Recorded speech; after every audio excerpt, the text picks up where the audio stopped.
Remo Fernandez. I would like to call on Aditi Singh to present the bouquet.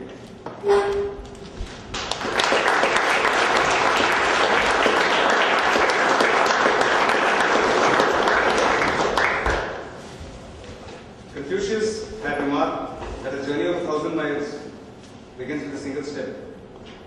Every ride on the top, we believe, has been a step on this journey of discovery. So on this occasion, we invite Professor Ramesh, our director, to share with the batch and the speaker on how it all began.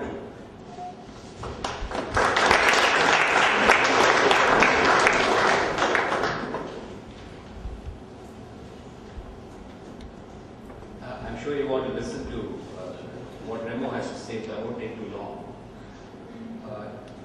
So this is the third, we're completing 3 years now of the Ribandar series of talks. And it all began in 2005, 2006, the batch of which completed in 2006. There were two gentlemen there. One of them was Abhijit Salekar, who happens to share the same educational background as Remo here does. He was an architect. And Anand Golwalkar, who felt kind of stifled by the fact that they by the straitjacketedness of this curriculum. This curriculum is focused on business and management and so on and so forth, and they felt that they needed airing of their minds to kind of open it out to different vistas, different avenues. And that's when they decided that they needed to invite people from other walks of life than business. Not that people like Remo are not in business; they're also in business, but more to listen to their experiences as in the kind of walks of life that they pursue, the kind of growth that they've had, what influenced them, and so on and so forth. That's what they want to listen to, and it's in that light that we've been inviting a lot of speakers over the years. Many of these do happen to be, if you look at the background, they look like business people. But many of them, when they came here, didn't speak about their business work, but spoke more about things which were extracurricular to their business. And that was pretty interesting. It was mind-opening for lots of people. So it's in that light that this Ribandar Talks is being organized. I think it's been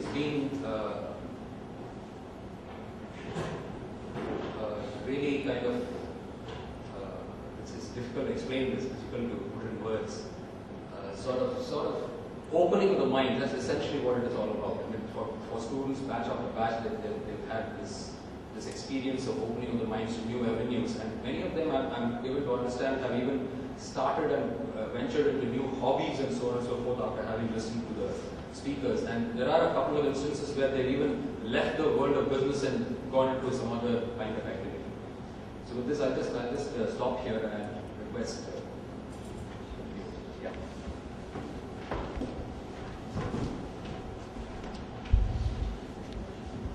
Thank you, Professor Ramesh. They say a picture is worth 1,000 words. So we just thought that we would play a video on how the Ribandar Talks has evolved the last 3 years.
our speaker, our anniversary speaker for the day, Mr. Remo Fernandez, needs no introduction. But still a few words are pretty important. Mr. Remo Fernandez grew up in Goa and went on to earn a bachelor's degree in architecture from Mumbai, where he lived for up to 5 years. He subsequently hitchhiked around Europe and North Africa for 2.5 years, singing and composing songs, writing poems, sketching and absorbing invaluable multicultural influences and experiences. He returned to Goa and began writing some of his most memorable social-political songs. In the early 80s, Mr. Fernandez released his first album, Gone Crazy, and subsequent album, Old Gone Gold.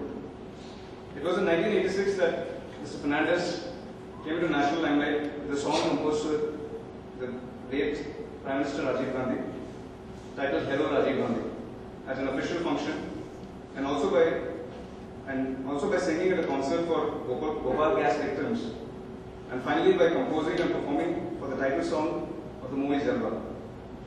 However, his ultimate recognition came when he was awarded the Padma Shri in 2007. So now we would like to call on Mr. Fernandez to share his experiences with us.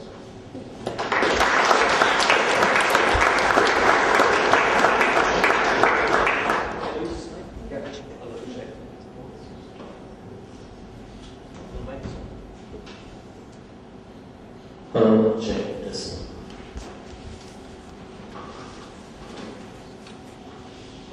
First of all, thank you very, very much for inviting me to speak here today. And it's a privilege. I've always passed by this road. I've never stepped into this premises, and I was amazed to see that there's so much space over here inside. I always thought it was just a building that was on the road, and that's it. After this talk, I want to go around your old campus like a last minute. I'm not going to give a talk about any particular subject today. I'm just going to talk about different things. I've noted down a few things which I'd like to talk about. And I'd like to follow this talk with a question and answer, please. With the question and answer session. That's what I love the most.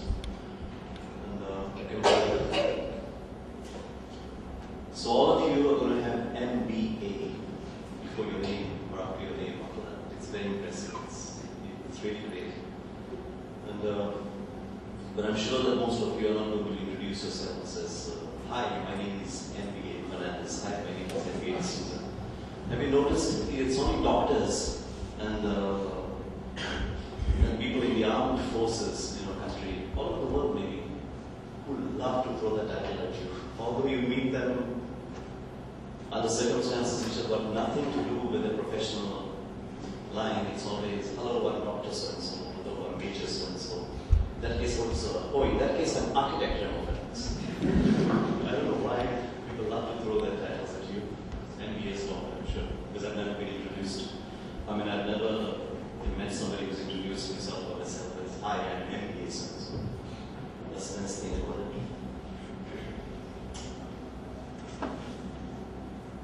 I don't know much about business, but there's one thing I think as a layman from outside, what I feel is that business and industry in this world, I think, has overtaken man. In the sense that business and industry has become this faceless, insatiable monster that we need to keep on feeding, although we don't need the monster anymore. And what I mean is, I think the beginnings of business were very simple. I'm sure you must have learned this history of business or whatever you must be having, just like we used to have history of architecture. It must have started with just the farmer had some rice and he needed a table, and then there was a carpenter, so the carpenter made him a table. Both of them needed clothes, there was a weaver, so that's how barter had changed, and then currency. So it was all revolved around the needs of human beings.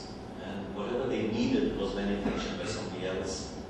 And whatever that person needed was manufactured by this one, and it changed. Now it's not about human beings' needs anymore. Now business and industry has become this huge machinery that nobody can stop.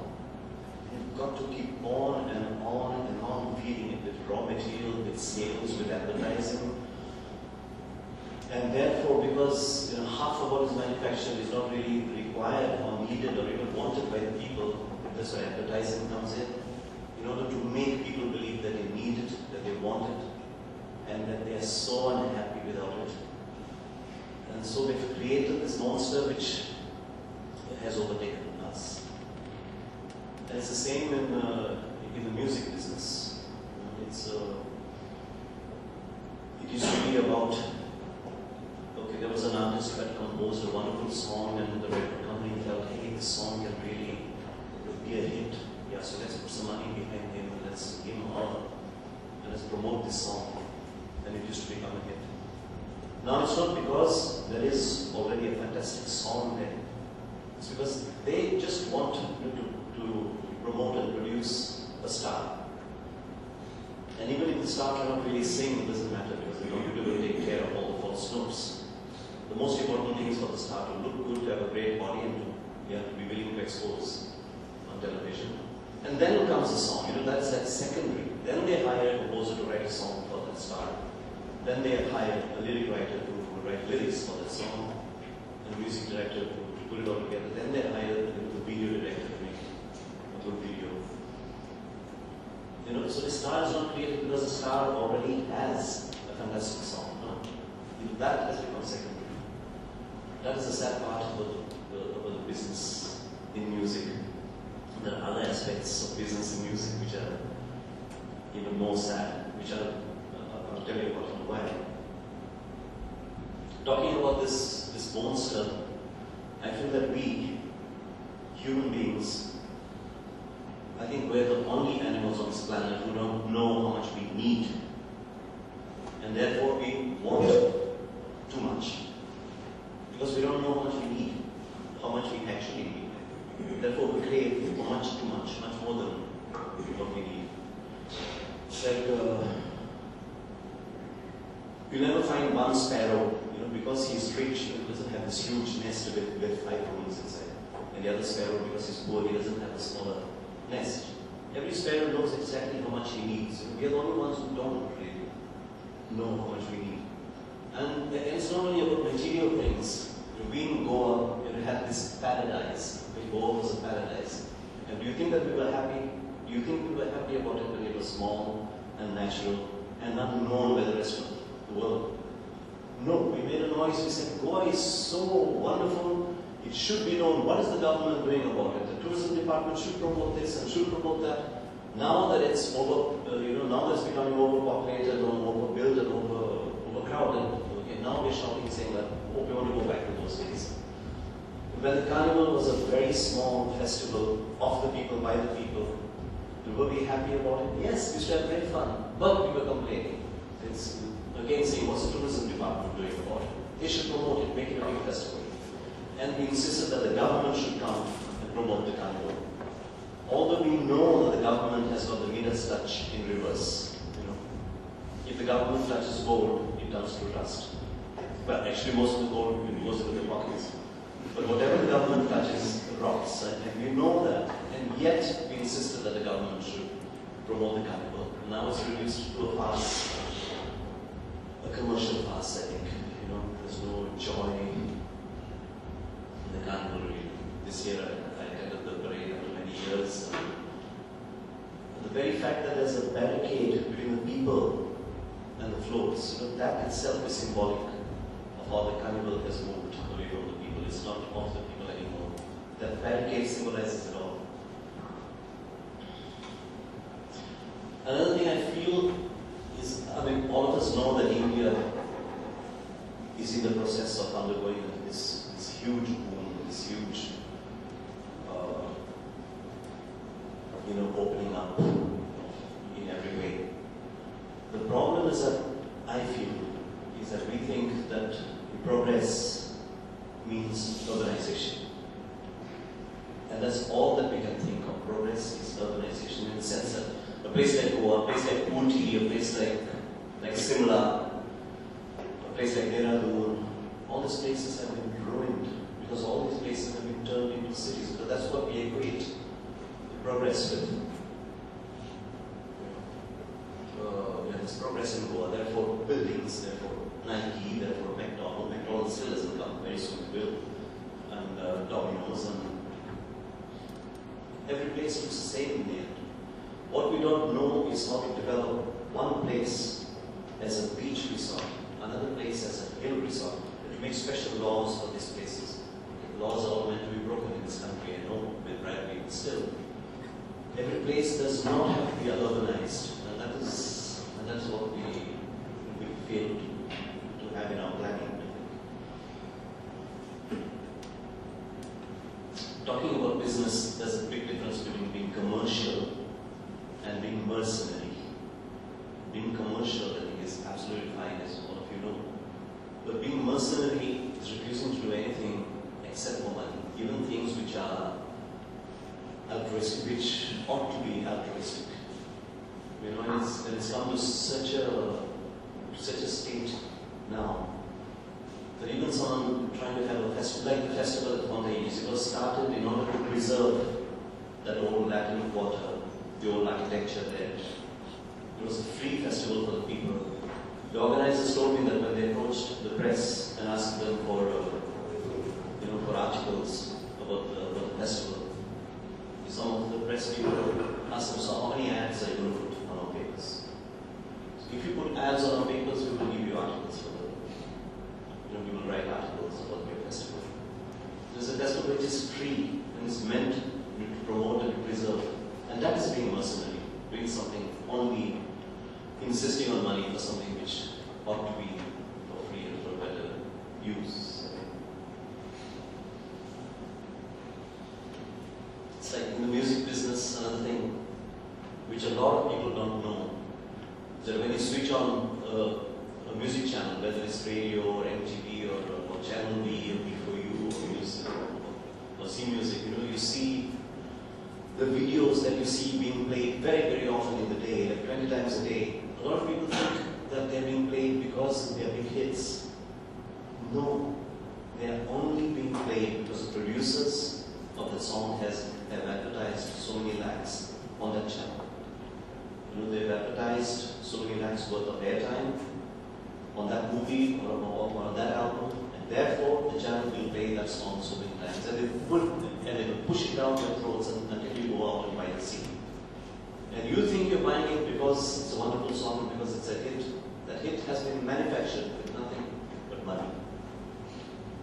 It's business, so I don't know, and I don't know what right I have to tell you people always, you are students of business. But, I think there's a lot of things that a lot of people can do in a lot of fields. As businessmen tomorrow, maybe some of you can go out there and promote or try to promote some scheme whereby this huge, tasteless, useless monster is not fed anymore. Where business can be aimed at people's needs rather than creating the needs. Rather than creating needs, creating cravings which they don't really need.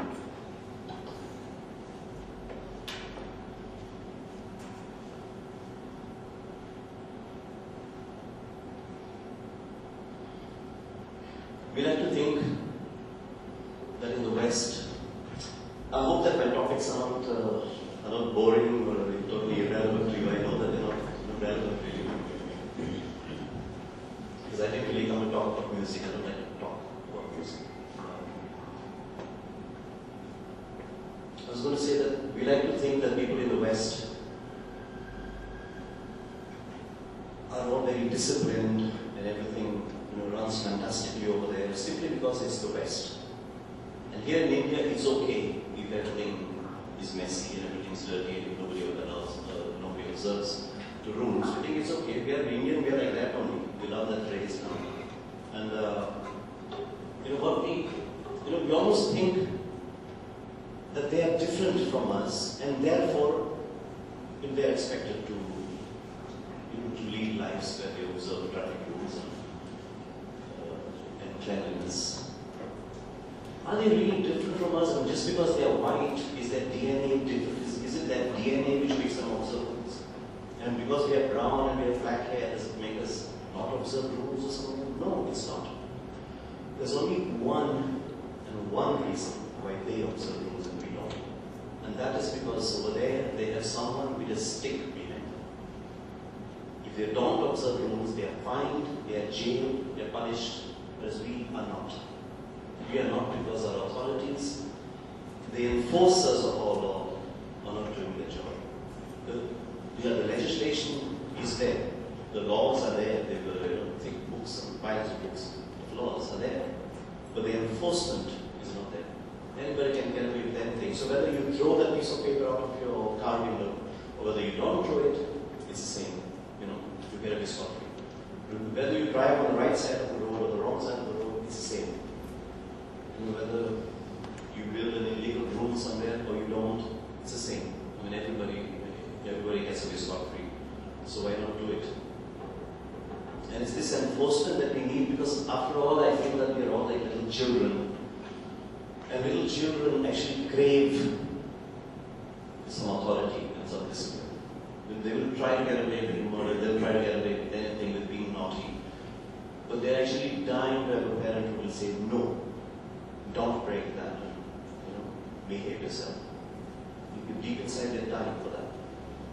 And this is authority that we are being refused by our so-called law enforcers. For a change, I was so happy to see that the crooked, the bad, and the ugly in Goa were fighting among themselves. And I'm talking about the politicians, the police, and the municipality. For a change, they were breaking each other's heads.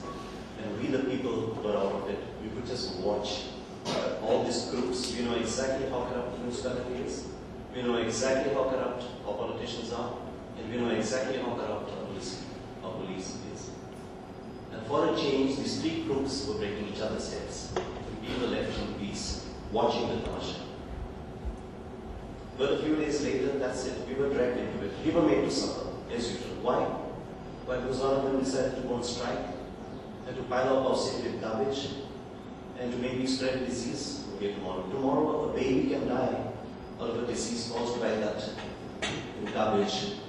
And that little innocent baby is going to die because politicians and police and municipal councillors were hitting each other, stoning and lathi charging each other, so that innocent baby has to die. And that is the irony in our country. It's always the innocent common man who finally suffers for the crimes, actual crimes committed by our leaders.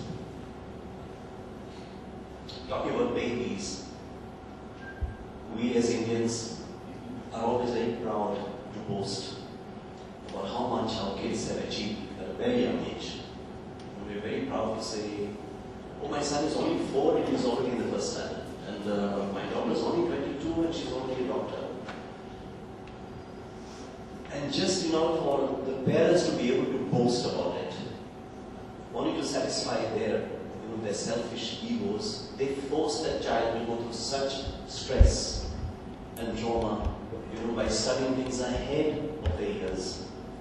Once you reach my age or once you reach your age, it does not matter in which how old we were in the first standard. I could write that in your curriculum. When you apply for a job tomorrow, I was in the first standard when I was 4. No, it does not matter to anybody, except for the parents at that time. And we make our children go through such stress for nothing. If you're so proud of our children doing things ahead of that time, we should also be proud of saying, oh, my son is only 11 and he's smoking drugs. No, don't be proud of that. Oh, my daughter is only 12 and she's broken her virginity. Isn't it wonderful? We should have been proud of all such things as well. But no.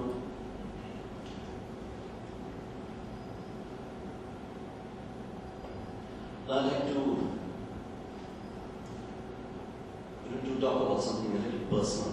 In Goa and in India, I think one thing, I don't know about the rest of India, but in Goa, I don't know how relevant this is going to be for you, but I feel that in Goa, we have a big problem with unity.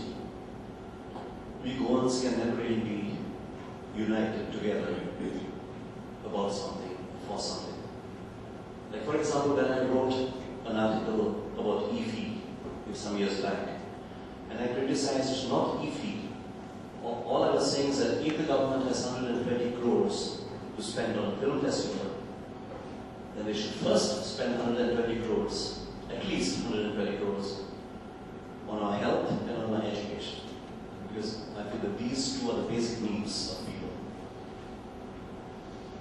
I mean, a father who comes home and who has got 2 children who are sick and illiterate, a father comes home and says, hey, my sons, I'm so sorry, I don't have the money for your education, I don't have the money for your medicines, so you remain sick. But hey, don't worry, I just spent 400 rupees buying you tickets for the movies, You know, that father's got his priorities wrong, and that's what our city fathers have done. They give us a GMC which literally stinks. A friend of mine was there with a heart attack. And when I visited him there, he showed me the bed sheets had blood stains from the previous patient. And that's the kind of GMC we had. But our INOX is fantastic, world class. And that is what I was writing about. Now, there are people who wrote against that article. Some time back, I refused to be involved by the Goa government in order to focus attention on the fact that the government is full of ministers who are trying to sell Goa through the regional plan and says. Again, there are people who criticize me for refusing that award. Now, recently, I did a concert which was trying to show that we don't need to blast sound. I was trying to prove to myself, first of all, that it is possible to do musical performance without disturbing neighbors. But there are people who wrote a letter to the editor saying that I was doing it for publicity. Now, I feel that, forget about the sound pollution thing, but when I feel that all of us have one common enemy, and it's very sad to call them our enemy, but the enemy is the government. All governments, all parties, they are the only reason why India is backward. India, I feel, progresses and exists in spite of our governments, and not because of our governments. In spite of our government, they try to stifle all growth, all progress through bribery, through corruption. And in spite of that, India finds its way to grow. If that hurdle wasn't there of the governmental corruption, can you imagine where we would have reached? In spite of having that 75% of oppression, the 25% we have done is so fantastic. Can you imagine that 75% hurdle wasn't there if we had a government who was helping businesses, industries, music, and all kinds of things? If they were encouraging and helping it instead of staggering. Can you imagine where we would have reached? So one of the things that when somebody tries to fight this enemy, instead of everybody getting together to fight the enemy, what we do as a people here in Goa is we attack that person. I feel that we are all in the same army. We're going to fight a common enemy. So it doesn't matter how you fight, as long as you're fighting the same enemy, and we're all in the same army. But if one of us in the army attacks the enemy, the rest or some of the others in the army will attack that person instead of attacking the enemy. That, I think, is... Yeah, so what were these people saying, when they were criticizing my article about it? Were they saying that, no, we don't want a better GMC? The people who were criticizing me for refusing that award, were they saying that, yes, we want corrupt politicians who try to sell off Goa? Talking about corruption has reached absolutely full circle in India. Now it's the people who are corrupt, in the sense that, the other day, somebody asked his driver, okay, so who are you going to vote for? There were 2 candidates in his village. So the driver said, I'm going to vote for this one. It was an old group. Okay, he said, I'm going to vote for this one. So my friend told him, what, you're going to vote for him? But there's a professor who is a candidate in a village. He is an upright man. He's honest and he will really do something. The driver said, sir, you think that tomorrow, if I want to get a job done, that means build an illegal room room somewhere or something like that. Do you think that the professor is going to do it for me? He will give me a lecture on why I should not do it. Whereas this guy, if I give him some money, he will allow me to do it. Therefore, I'm going to vote for him. So that's what I mean when I said that corruption has reached full circle. Now we, the people, actually want to elect a corrupt candidate. I can just picture it, the whole of India totally corrupt, rising. Tomorrow we will be one of the leading countries in the world. We can't help it. We have to be, because everything goes in cycles. And just like the Roman Empire fell, one day Europe and America will fall, and countries like India will be on top. And our contribution to the whole world will be corruption. Can you imagine that? I think we finally, if we go on this way, I think we will corrupt the whole world. And it's a frightening thought. But I think that's where we are headed for, because I don't think it is possible to stop this corruption. It's become like a cancer in the body, and then a limb is so cancerous, injecting a few healthy cells is of no use, because the cancerous cells just gobble it up. They gobble the healthy cells.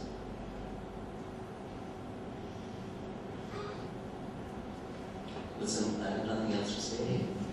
And I'm sorry, I have nothing very witty or funny to say either. If you have any questions to ask, please do go ahead. This mic can be passed around.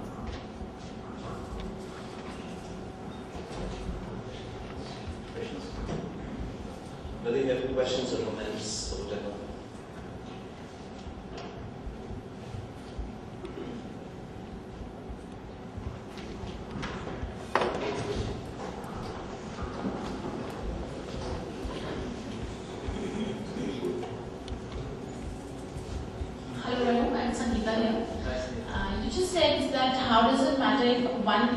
Towards the left or right side of the road. If one walks, I can also walk, as in it doesn't make any difference considering the government or making such remarks as said. But do you think that the process has to start from ourselves? The basic ethics, what we call, says that it has to start from yourself only. You initiate, later on only people will follow you. Your comments? Well, I did not say that it doesn't matter on which side you walk. What I meant is that whether we do the right thing or the wrong thing, we are not punished or rewarded. That's what I was saying. I was not saying it doesn't matter. Of course it matters. And about us doing it instead of authorities, yes, that's a very strong argument. I know that it's true that it's up to us to do something first. But then it's like, these people in the government and the authorities are there. We are paying for them. Okay? They are there as our servants, really, because they are there to serve us. We have hired them by electing them, and we are paying their salaries by paying taxes. It's like hiring a servant at home. Okay? You have hired the servant in order to clean your house and to cook for you. Okay? And you go to office so that you may earn and pay the servant. Now, when you come home, and you find that that servant is not doing the job, not only not doing the job, but is also robbing your house. It's easy for me to say, isn't it up to you to do it yourself? So then what are you going to do? Are you going to stop going to office? Are you going to stay at home to see to it that your servant does that job? Or are you going to also clean your house and do the cooking? Who's going to go to the office and who's going to earn your salary? So they are there to do their jobs. For goodness sake, yes, it's up to us, but then isn't it up to them also? Like I just said, we need somebody to control us, I feel. And that's what they're not doing, to control us and to discipline us. So half of us don't know what to do. We really genuinely don't know how to drive on multiple lanes. We don't know left from right. There are people in India who are so illiterate they don't know. And those who know, those who are educated and rich and have all these fancy cars, they are breaking the laws as well. So yes, it's up to us, but how much can we do and what are they for then? What are they there for? In that case, let's us do it, and let's inquire over the jobs for the ministers and all the laws.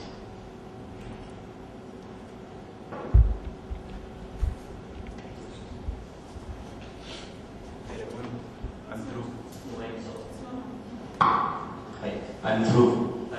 I just wanted to ask that if we take the example, say, of Goa itself, the politics in Goa, I mean, we've seen that people change the parties at will and still they get elected. So are we being really responsible in choosing who represents us and, like you said, who serves us?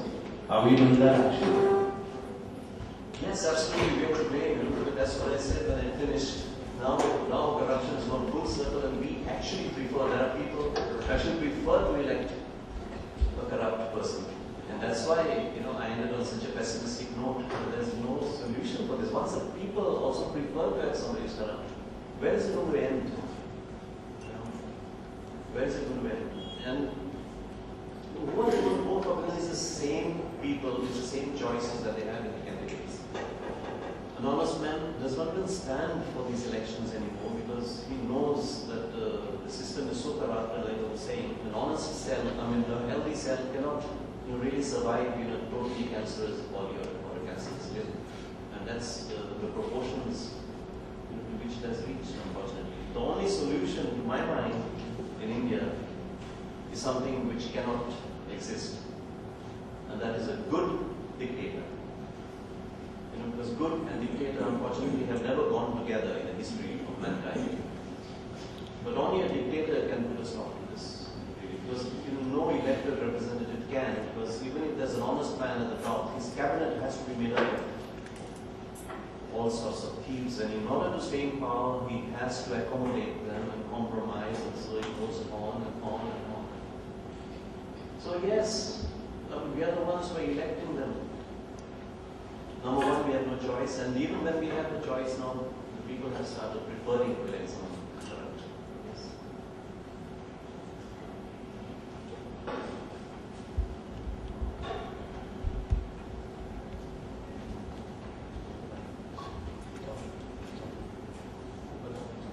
Hello, I'm Rahul.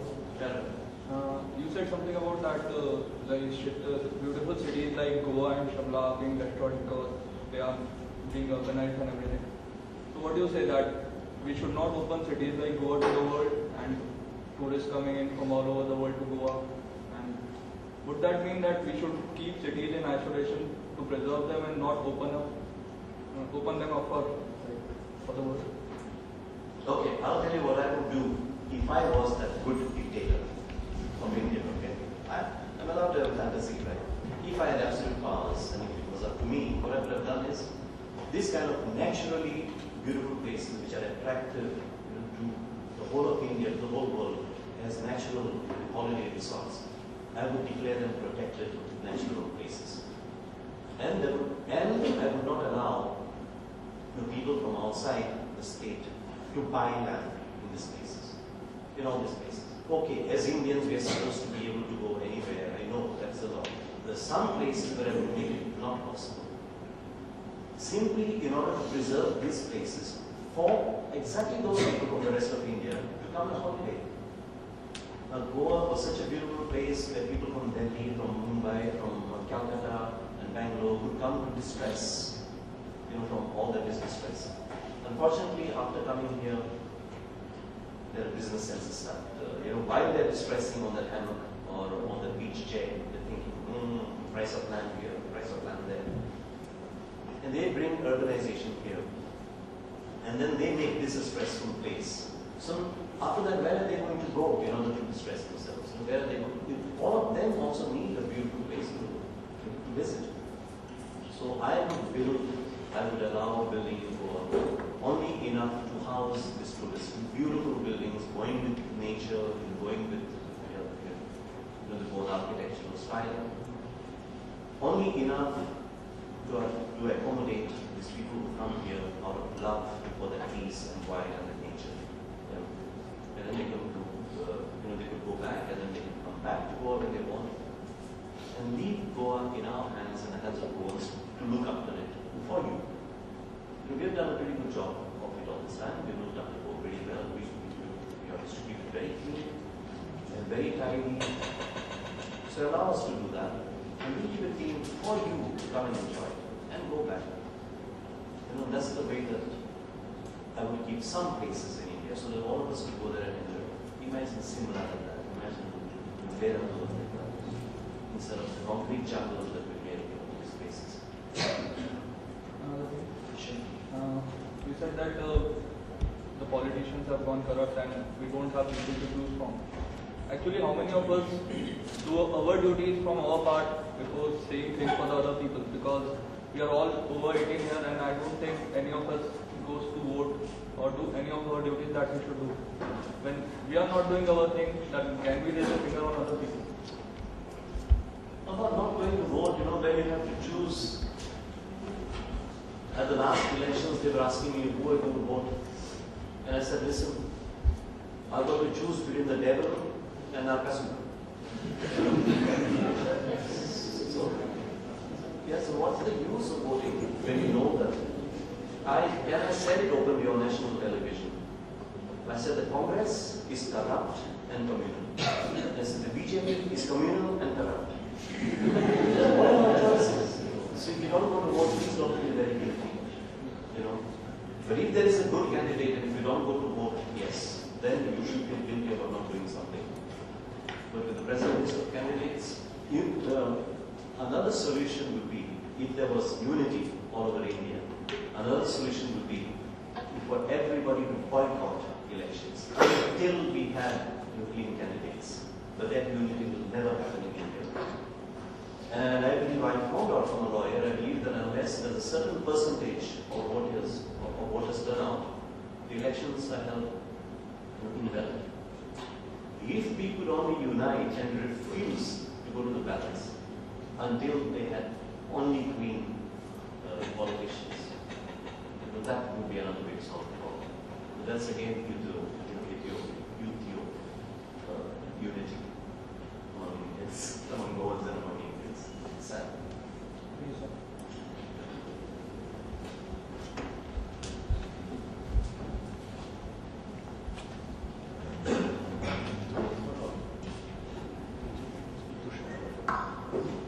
You recently took up this challenge to show that it's possible to have shows without noise pollution, basically, by having the show in Berlin. Could you share a bit more information about the initiative? Yes, I'd love to. The reason why there are a lot of things about the pollution law which need to be amended. But before I wrote about that, I wanted to experience what it was like firsthand. That's why I had this show. The law states that only 55 decibels can be used. Even before 10 p.m. 55 decibels. Now 55 decibels is a figure. I'm sure that most of us don't know how much 55 decibels is. I hired a decibel meter. I borrowed a decibel meter for 3 or 4 days before the show, and I went around measuring sounds of things. A normal television set at home playing at half the volume is about 65 decibels. 65. A bullet motorbike going by is 94. Okay? If you shout, we have a microphone, if you just shout, the kid, I made a kid shout into the listening meter, that's up to 75. Temples, churches, places of worship, playing music through the blaring loudspeakers, from a distance of half a kilometer, it was 102 decibels. Now that, and they're allowing less than that for a public concert, which is absolute stupidity. Okay. Having said that, and I believe that the cops come to the place and stand 3 meters away from the loudspeakers and they measure. Now what I did is, I went to the nearest house from that area. In fact, there's no house, there's another hotel, across a stretch of sand. And I measured the sound from there, and it was less than 55. Then I said, okay, so I'm not disturbing him. It doesn't matter how loud it is in my premises, I'm not disturbing the closest person. And that is how I held my show. It was very, very soft compared to the normal sound. And now that I've done that, now that I know what I'm talking about, now I would like to write about the noise pollution, the laws, and suggest some amendments. If everybody is fighting against it. I think it's time. I'm glad to find the middle path. like Swami Frikananda says, yeah, Swami Frikananda, the answer to the riddle is always in the middle. The middle part is what we have to find everything, including the sound.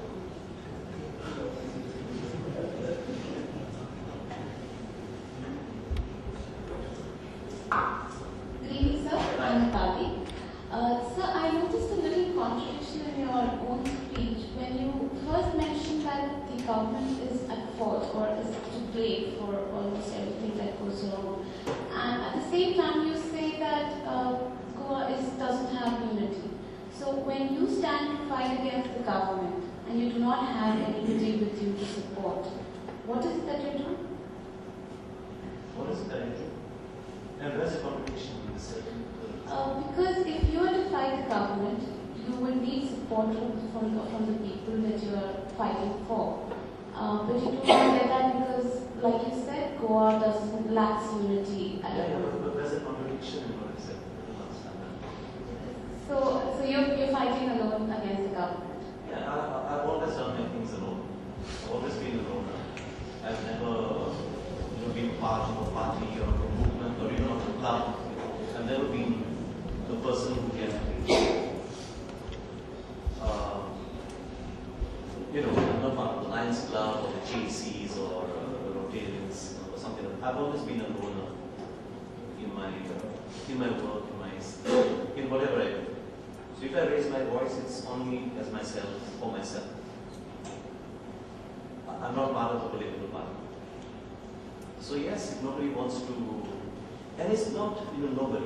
What I mean is, I do not elaborate enough in what I said. Now these people who criticize or who have criticized me when I criticized the government, it is not the common man. It's not the common man in the street.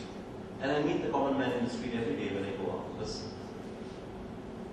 I don't know whether you've ever noticed that I walk around Panjim in my sandals, in my shorts, and in my t-shirt, and I meet people every day in the streets. But people whom I don't know, and they react to things. These people who criticize are the so-called intelligence of Goa. The editors, the journalists, columnists. These are the people. Now I wonder why they do it. I've been trying to analyze. Do they feel that, and most of these people, on their own, they are also writing against the government. On their own, they also criticize the government. But if somebody like me also writes something, then they will attack me. I don't know what the mentality is behind it. I was trying to analyze it. Do they feel that fighting this battle is only their right, that nobody else should join in? Or do they feel that I'm a musician and I've got no business writing, I should not write, that is their world and their domain? Or is it just for the sake of controversy? Or is it, I haven't mentioned one time, at the risk of sounding like I'm boasting. What happens is these people who are professional writers, they keep on and on and on writing day in and day out about these things. And nobody really, it doesn't really make big news. I write one article in many, many months, like the article of the week. I refuse an award. And then suddenly national television comes to interview, and it makes a lot of news. Maybe they're jealous of that. I don't understand. But it's, that is what they feel. I don't know. But these are the people who don't write. I'm sure that the common man would be there. He's very much. But you cannot really count on the common man anywhere in the world. You speak your neck out because, again, without boasting, let me tell you that luckily I, and I'm sure all of you, can afford to go to a private clinic. Okay, we don't need to go to a government hospital. Okay, so what was I fighting for in the clinic over the cleanliness in GMC? It was not for myself. It was for I hate that term, but for the arm army. Everybody says arm. But the common man who cannot afford it. And you stick your neck out for somebody else, and if the authorities tomorrow come and harass me, I'm sure that that person will not stand up for it. Or for anybody else who's struck me out. They'll say, who told him to speak? He must have had some ulterior motives. That's why he was speaking against the government. just a political ambition. That's how I feel. Many times I feel I'm going to stop sticking my neck out for everybody. I'm going to be the most corrupt politician in Goa, and that's it. Yes, sir. Remo, I had met you in Mumbai almost about 20-25 years back. I'm basically from Mumbai. I would be thinking about a town like Dharwad. You heard of a town, Dharwad? Dharwad? The town? Yes. There's a place like Dharwad. It rings a bell. Yeah. In fact, You're not talking about Dharwad? No. DHARW. Yes, of course. I'm sure because you are a musician, you should never forget a place like Dharwad. See, Dharwad. You have been there. Okay.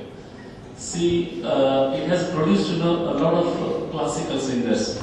Okay, the national level classical singers. And today, if you just walk in Dharwad, and you would see that the classical, which was there about 30-40 years back, has completely disappeared. Okay, completely disappeared. Okay, What has disappeared? Huh? What has disappeared? Musicians? The classical music. Okay, musicians or classical music. In general, the classical music, if I say, so that has disappeared. Whereas about 30-40 years back, it was there. All these, the well-known musicians were there, they used to have some program, and then in the radio, and in some public functions, we used to hear their voice, which is missing. Like Dharwad, Goa has also produced a lot of classical singers. Okay, there are quite a number of people, from Goa, they sing. And my question would be, suppose if the same trend, okay, possibly the thing which you mentioned is urbanization. Okay, the urbanization or modernization continues to be there. So what will be the future of music in Goa? Is it happening? Well, first of all, I don't really know Goa as a center of classical music. And the future of music in Goa,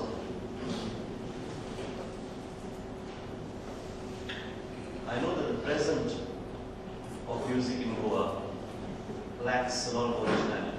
Most Goan bands, they just copy the top 40, and that's what they play, and that's what they play.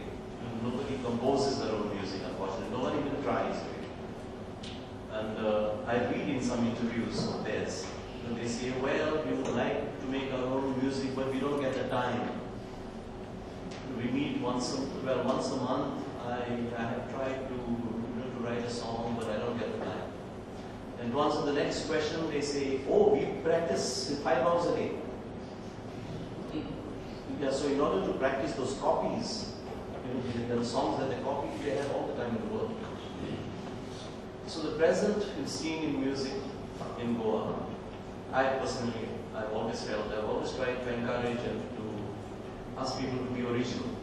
But even if they play other songs, try and do them originally, in their own way. Not just copy the record. Try and do a different guitar solo, try and give it a different rhythm, a different beat, a different chord structure, or whatever. Do your own version of the famous song. But not just be a Xerox machine. So that is the present of Goan music. What our future is going to be, I don't know. But if your question is about is all classical music in danger of dying? Need not. I'm sorry? Need not be classical. Okay. Anything which represents the integrity of Goa. Well, Goan music, the Goan Hindu music used to be the Kugli and the Dekni, and the Goan Catholic music used to be the Mandau and the Dulbods. And there was a time that this music started disappearing from Goa. One of the hidden benefits of tourism is that, at least for the sake of tourists, these old traditional things are taken out of the old cupboard and marketed to the tourists. So because of the tourists, the Goan youth has also started singing mandalas and dulbods and dancing the dekni and stuff like that. But it's only those 2 or 3 songs that they do, only for the tourists, all the same songs.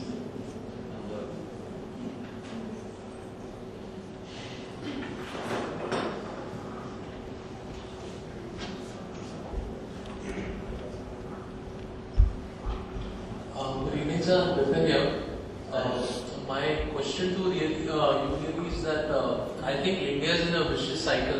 poverty and education, and you criticize business. Now the only way in my mind to break this vicious cycle is to have more of business, because I feel that when people have something to lose, they tend to stick more to the rules. As in, if you see the more the GDP of India, as it keeps on growing, the education level also increases, and as education increases, people tend to follow more rules. There's slightly more unity. So you say that business on one hand is a monster, but to me, this is the only way to break the vicious cycle of 700, 800 million people. Absolutely, and I did not criticize the business. And what I was criticizing, and what I was commenting upon, is the fact that business has overtaken mankind. You know, and that we are made to feel, you know, that we require things that we don't really need. That's what I was talking about. You know, this artificial needs which are created in us, that we are actually made to feel that we are so unhappy and miserable if we don't have that model one here, cell phone. You know, we have the older model. Oh my God, everything flashed at you.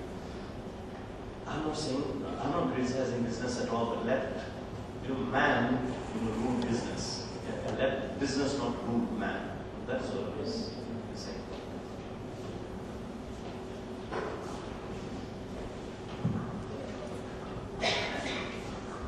Hello, sir. Hi. So my name is Rahul. So I wanted to ask you, from architecture to singing, how did it all happen? The question is not why I became a singer. The question is why the hell did I become an architect?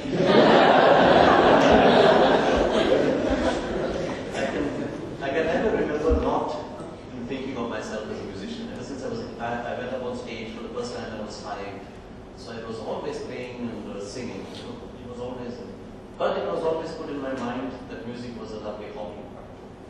And one had to have a serious, respectable, and a concrete kind of profession in order to bring the bread and butter home.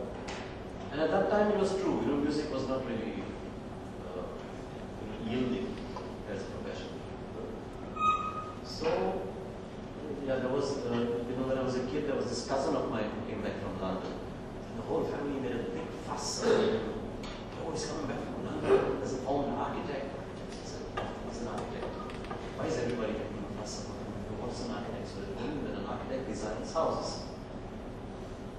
So as a kid, I wanted the whole family to make a fuss over me also, so I decided to become an architect. And designing is something that appealed to me because I love drawing. Besides music, I also love drawing, and I still do. So drawing houses seemed like a very easy way to get all this fuss. So I decided to be an architect. And then this fixation as a kid remained as I grew. There was no architecture college in Goa at that time, so I was forced to go to Bombay, which I think is the best thing that ever happened to me because I was the only son, I was spoiled silly, I never made my own bed. You know how Indian boys, Indian men are brought up, especially the only sons. I didn't know how to make a cup of tea, nothing at all. I had to go to Bombay and to really struggle. It's so difficult washing my own handkerchiefs. Making an omelette was, frying an egg was so difficult because you had to break that egg. Thanks to all those 5 years and the tough backing that I had, I was able to take the next big step, and that is travel around Europe for 2.5 years, before 3 years, and hitchhike with a haversack and a tent. Thanks to the fact that I went to Bombay. Otherwise, I would have remained at home like a baba, and would go on baba.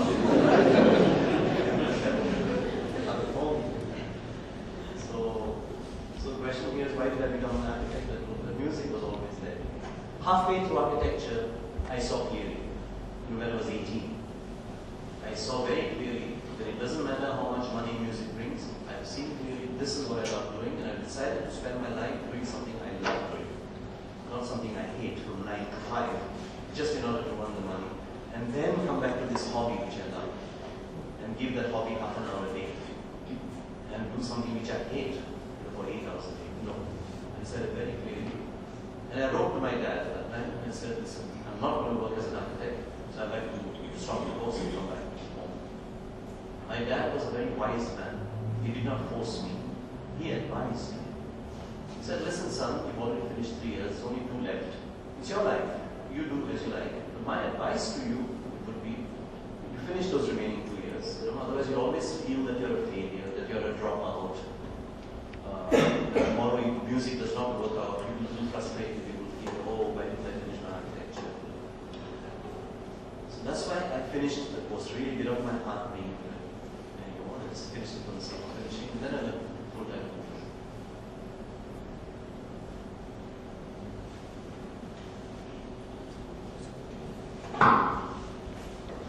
I'm so happy that you guys are asking questions. You should see the press in India, the press conference. They don't have a single question to ask. Really, I mean this. They're only looking at the tea table and the cakes. There's no one around that.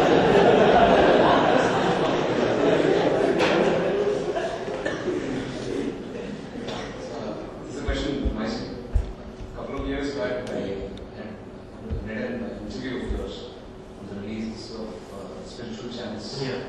Where I found what I found very interesting was the idea how it came to you. I remember reading the interview where you mentioned that you were woken up one morning by the chant of in the Gayatri Mantra, Yeah. and that made you, think of this kind of an album and release it. So I want to know how you felt at the end of this, and are you planning any more such features? Where is religion and music? How do you, as an artist, look at the marriage of it?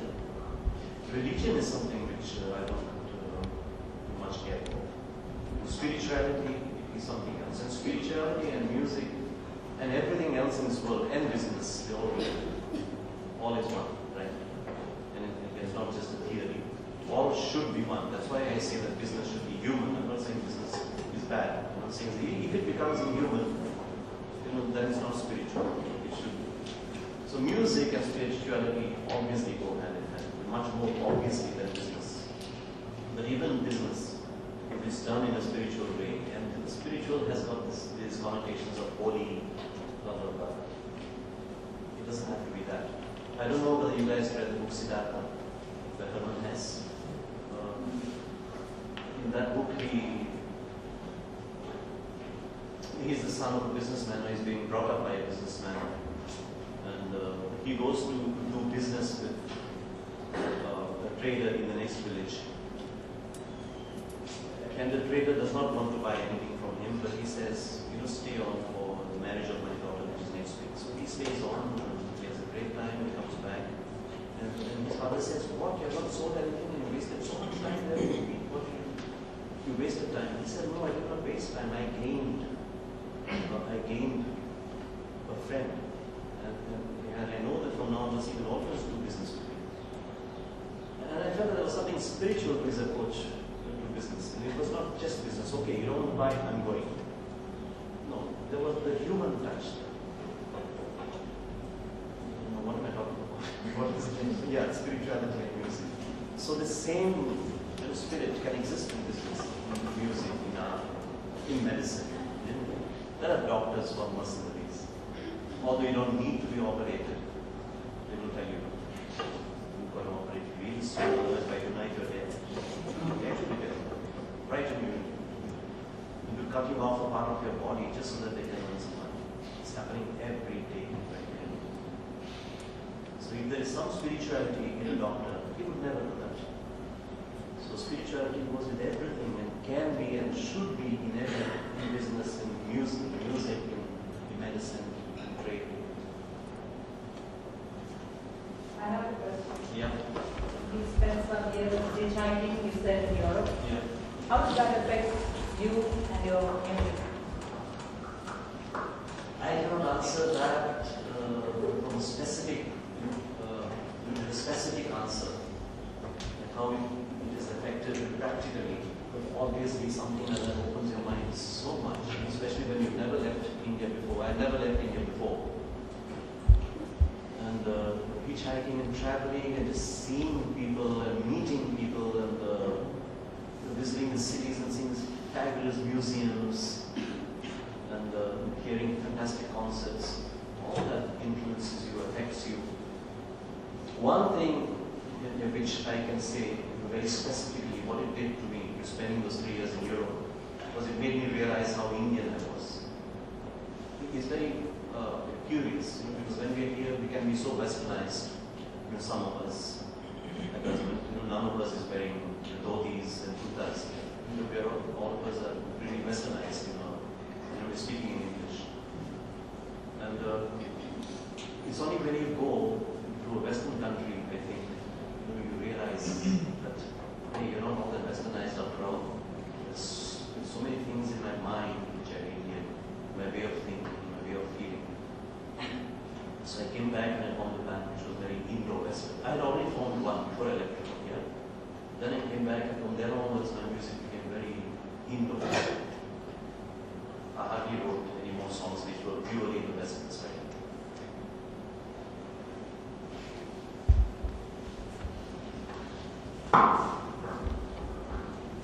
Hi sir, Pradosh. This question is something related to your style of music, the way you sing songs actually. Kishore Kumar, when he used to sing songs, he used to yodel. Now when we hear your songs, I've listened to some of your songs in Hindi, wherein you have this particular style of yodeling. You imitate you put in some words which are not the lyrics. You imitate some words. I would like to know from when and why do you put in such words? I mean, where do you get this style of music from? Because Mainly because I don't know Hindi. because many of the singers now are using that style. I've seen a couple of singers using that style. Copycats. So, what was the reason behind using this? Well, it's called scatting. Yodeling is when you go, oh, that's called yodeling. And scatting is when you make sounds or you make up words which are not really words. All that's called scatting. And it exists in Indian classical music, the both. The singing without lyrics. But okay, in Indian classical music there are particular words that we use for particular beats. And there's a rigidity to it, there's a discipline to it. There's scatting in jazz, for example, in Western music, in jazz. It's just different syllables, different sounds, as you like. And when I was, yes, this would also answer a part of your question. In Paris, I had a friend who was working in those years, he was working as a lighting engineer in one of the concert halls. There were a lot of people in concert halls in Paris. And he took me for a concert by this guy who I never heard of before, this American singer. And I was sitting in the wings of the stage. There's a stage and there's a curtain, so I was taken there. And unlike in India, there was nobody backstage. In India, there would be 10 people performing and at least 150 people backstage, most of them looking at the audience. There it's like empty, and because I knew this guy was allowed to sit on a chair there in the corner and watch the show. This guy, and I had never really heard scatting before in my life. This guy started to sing, and I just with my mouth open. The guy's name happened to be Arjero. Some of you who are into jazz will know this name. He came down to India recently. Man, that 1.5 hours concert, I was just sitting there with my mouth open because I'd never heard that kind of singing. When the concert was over, he came towards the wings, and he saw me there, and he actually smiled at me. He just saw the stranger there, and he smiled. And me, like an idiot, I just I didn't have to talk to him, I could have spoken to him, I could have shaken his hand, but I couldn't. I was just flabbergasted. And then before I could react, the security came and took him away. It affected me and it influenced me a lot. So maybe that's when I started to, he has his own style of scatting. And I kind of developed something which is, again, a slight mixture of Indian and Western.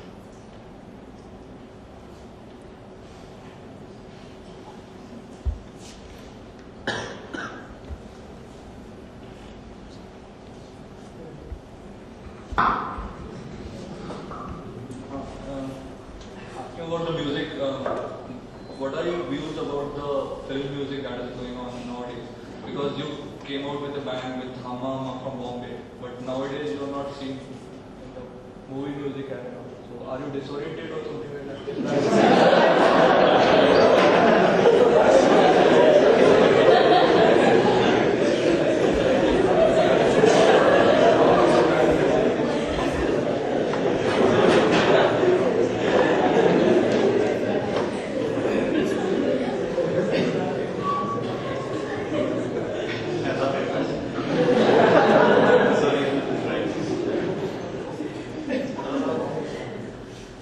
See, I've always done a film song at the rate of maybe one a year.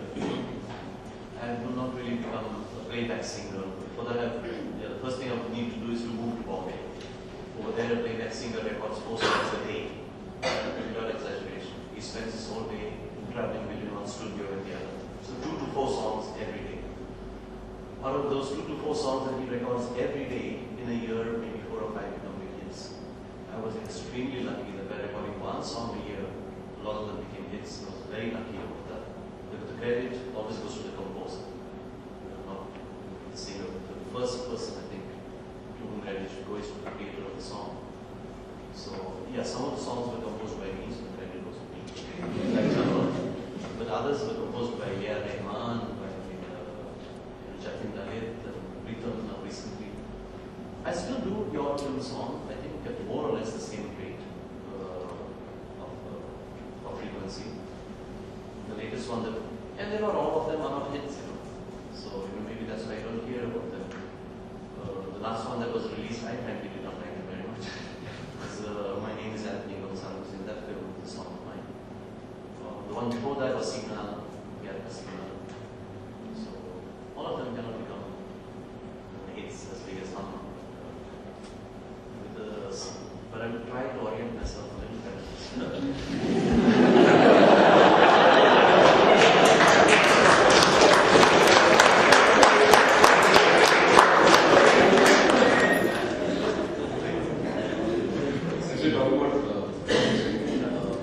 I would like to know what your experiences with A.R. Rahman, because when you sung Hammer, he was quite an unknown quantity at that point. I'm pretty young. Today is different. Many people call him genius.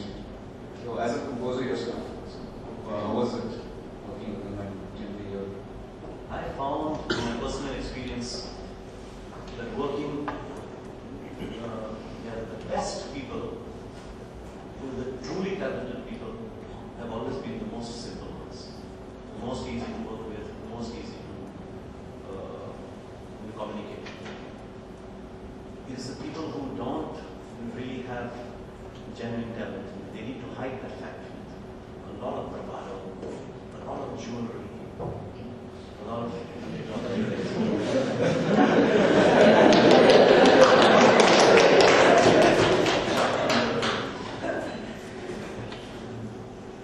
people like Shyam Benegal, that I met in this small little office in Bombay.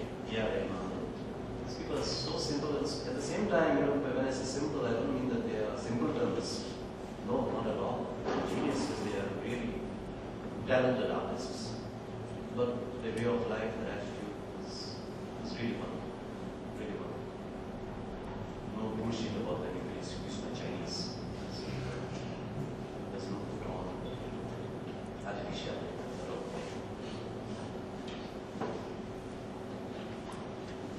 Yes. So for a person who's trying to make his career in the music industry, a newcomer, so what are the challenges he or she can face as a musician and as a producer?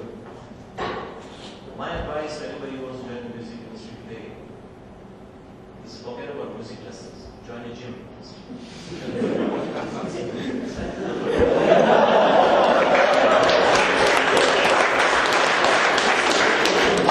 I wasn't talking about you.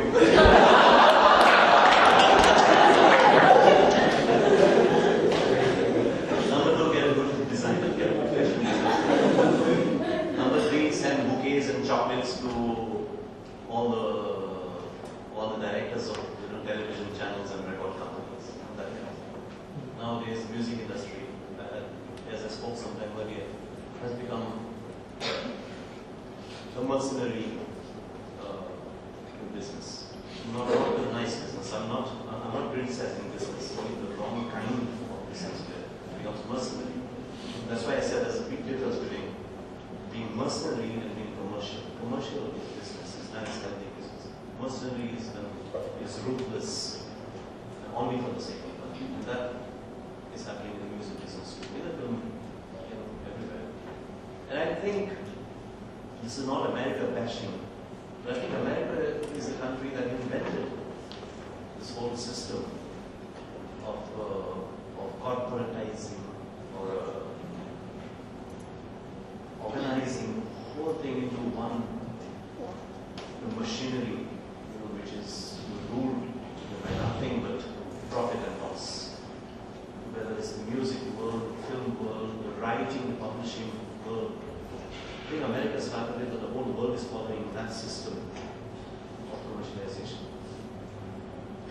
So somebody who wants to join today, really, can you imagine this? Somebody who wants to join the music world today, you can have a wonderful song.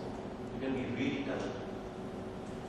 But unless you have a record company who's willing to put a lot of money behind you, and that is unless you're a record company who's willing to pay these channels, television channels and radio channels, a lot of money to advertise a song, they are not going to play a video for your song. You can have the most wonderful song, but if it's not played on television, your song does not exist. As far as the public knows. It does not exist. So that is, can you imagine how many hundreds and thousands of wonderful artists there are in this country and in the whole world who you and I don't even know of? And how many mediocrities are being pushed down our throats by these channels? Sometimes you hear a song, you know it's a bad song, it irritates you. At the end of 1 week after hearing it 20 times a day everywhere, you find yourself listening and hating yourself for listening. They push it down.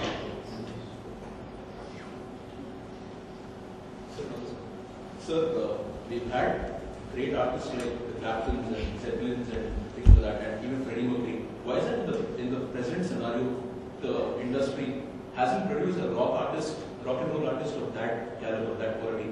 Is rock and roll dead, or is there a future for the genre?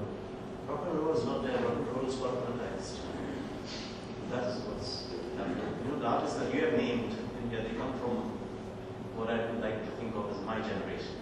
You know, when I was in college like you. Okay, that's the time when I think the music reached a zenith in creativity and in freedom of expression. All I have to do is to watch Woodstock, to know what kind of artists there were at that time, and they were not ruled by record sales.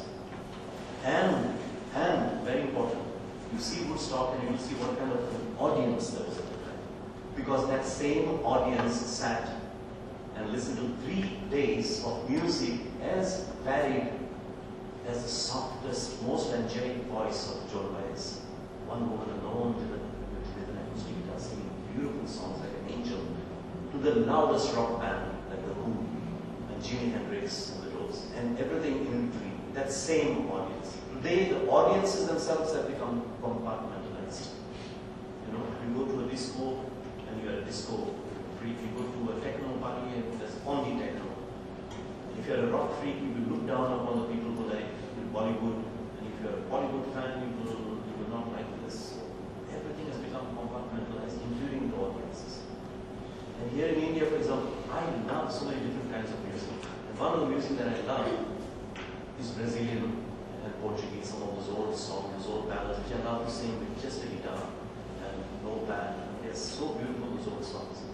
Now, how I yearn for an audience who can also appreciate different kinds of music which I would love.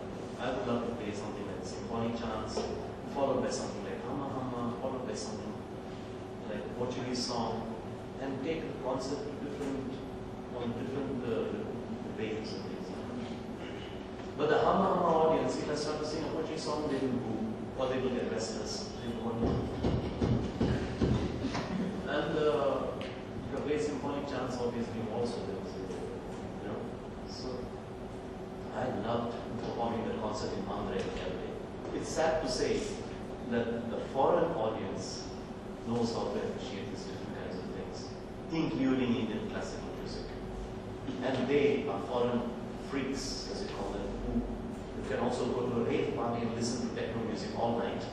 But at the same time, they can listen to a rag. At the same time, they can listen to a Goan folk song and dance to it. You know, that's what was happening on that day. I played folk songs from the Northeast. I even played a Bollywood song. And they were jumping up and down for Sina. I mean, you know, you see a foreigner, but you cannot associate with Bollywood. And I did a lot of Indianized improvisations, which were almost like the symphonic chants, very soft, very, very soft, slow music without a beat and never dancing. You know, to an alarm. And dancing to alarms. because they dance with the music, not set steps. 1, 2, 3, 4, 1, 2, 3, 4. So like set steps. If there's music just going, they might go like this. They dance with the music. So it's a pleasure performing. I wish that our Indian audiences could be more. It's sad, but again, it's mostly a Western audience that can be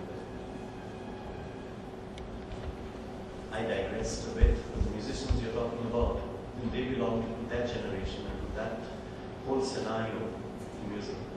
Now you mentioned Led Zeppelin, all these heavy rock bands. There are heavy rock bands today, but if you listen to them and you listen to the heavy rock bands of those days, the heavy rock bands of today, they're not doing anything new. They're just doing the same metal, and the heavy metal or heavy rock or whatever was invented in those years, in the 70s. It did not exist before that. Deep Purple, all those guys, they invented it. And today's heavy rock bands are still doing the same thing, whether it's Bon Jovi or they're doing the same kind of heavy rock. Red Hot Chili Peppers did something different with rock. That was something original. That's his style of singing.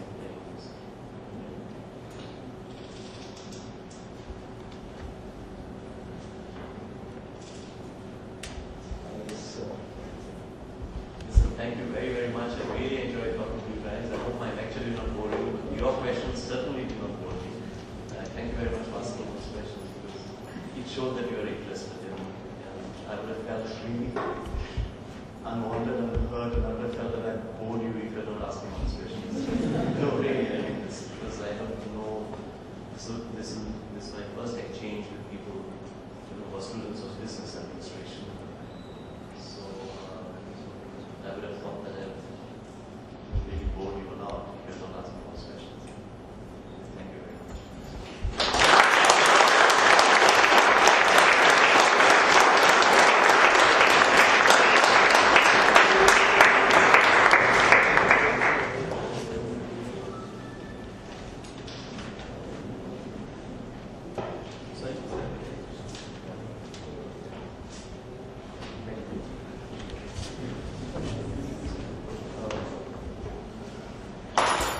Thank you, Mr. Fernandez, for taking time off, quite a lot of time in fact, especially for answering all these very questions, I would say.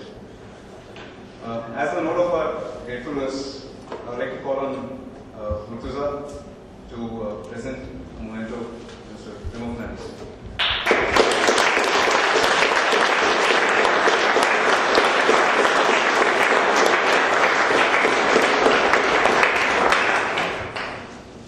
This marks the end of our anniversary. Please be here, 5 minutes, while we usher out this book.